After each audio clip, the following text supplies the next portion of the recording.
Ayun o, what's up mga lods? So meron tayong iba bike check rito. Dito tayo ngayon sa Laguna. Tingnan nyo naman tong nasa harapan natin, oh. Yun, oh. Isang carbon bike na gravel bike. Ikutan lang natin na mabilis. Tapos maya check natin yung mga parts by parts nito. Tingnan nyo naman yung looks niya, no. And testingin din natin mamaya to.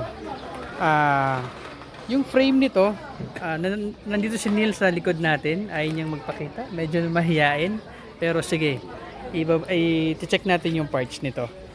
So yung frame natin, ano nga sir?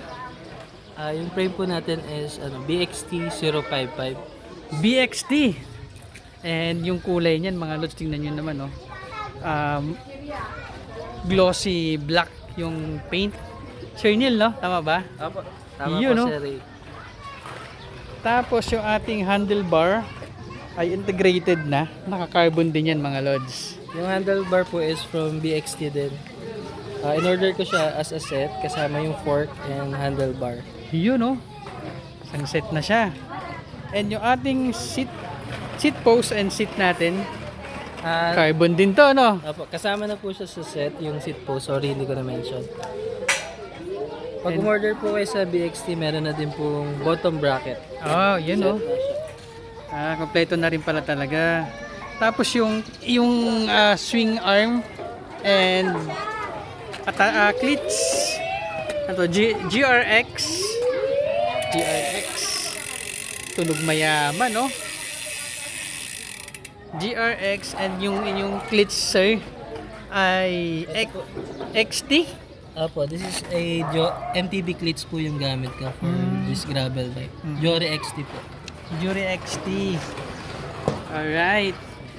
Punta naman tayo sa kanyang brake set. Yung rotor po namin ginamit is an Ultegra rotor. Ano po siya, 160mm yung size. Ultegra. So nakaset din siya, no? Apo. Kasama na siya sa GRX. Hindi po. Hindi. Binili ko po separately Separate. sa Shopee. Oh, wow. Group set pula muna natin. Puntahan natin. Yung group set po natin is yung GRX 810. 11 speed po siya na 1x. 11 speed. So ito yung kanyang RD mga lods. Grabe, ganda. And pakinggan natin ulit. Yun, no? So 1 by 11, no? Naka 1 by siya. Halo, ito na rin. Tawag niyan, Halotech GRX. Ganda na pagkakabend ng frame niya, oh. Ang nipis lang dito. Tapos yung kanyang shifter, syempre GRX din.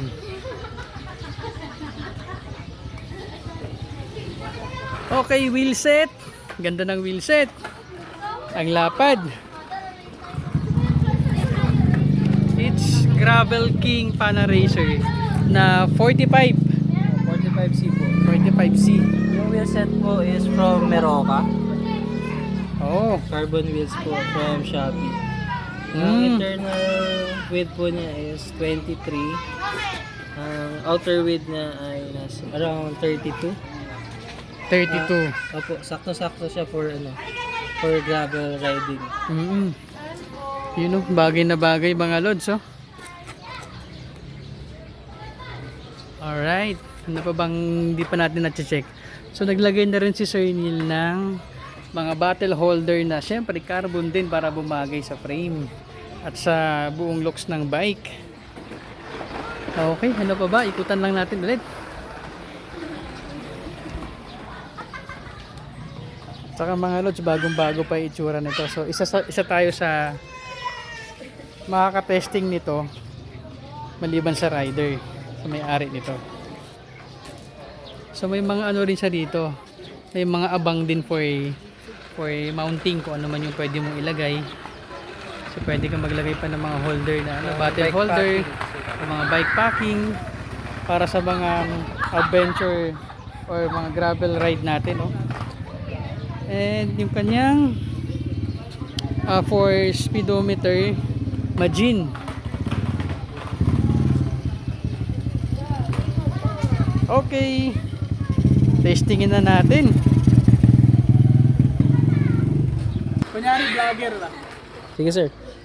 Okay mga lods, testingin na natin tong ano ni sir. Gravel bike ni sir. Bagay na bagay dito sa akin, no? Tingnan niyo naman. Ay mga lods, timbang pa lang nito, nasa around 8 point something lang. So sabi ni sir, mga less than 9 kilograms lang to. Kaya, gaan. Okay, testingin na natin.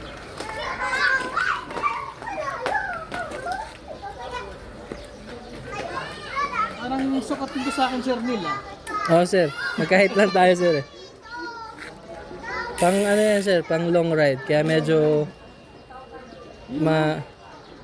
Yung lapad pala ng ano nito, lapad ng 40 sir. prop set, 40. 40 by 90 90 yung sa ano, yung stem niya. stem niya. So, integrated na rin syempre. Okay. Testing.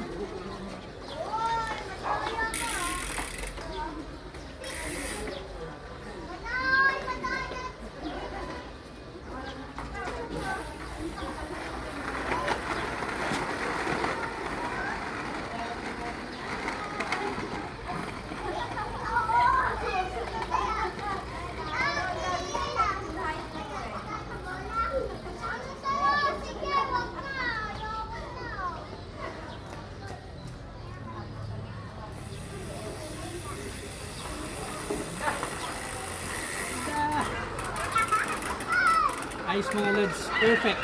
Bagay. Akin na lang to, sir. Sige sir, swap. Shop tayo sa Twitter grabe. Okay, that's all. Alright mga lods, na testing na natin to. Sarap gamitin mga lods. Total cost pala ni sir sa kanyang build gravel bike is 130,000. So meron ka ng BXT na frame na carbon, naka-internal integrated drop bar ka na and fully internal. You know, ang kanyang group set ay GRX na tunog mayaman. Oh, 1/11. Ayun oh. Wheel set is naka Gravel King Pana Racer and may 45C na lapad.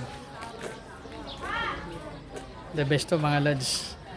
Alright, so yun lang po muna ang ating re-reviewing gravel bike ngayon.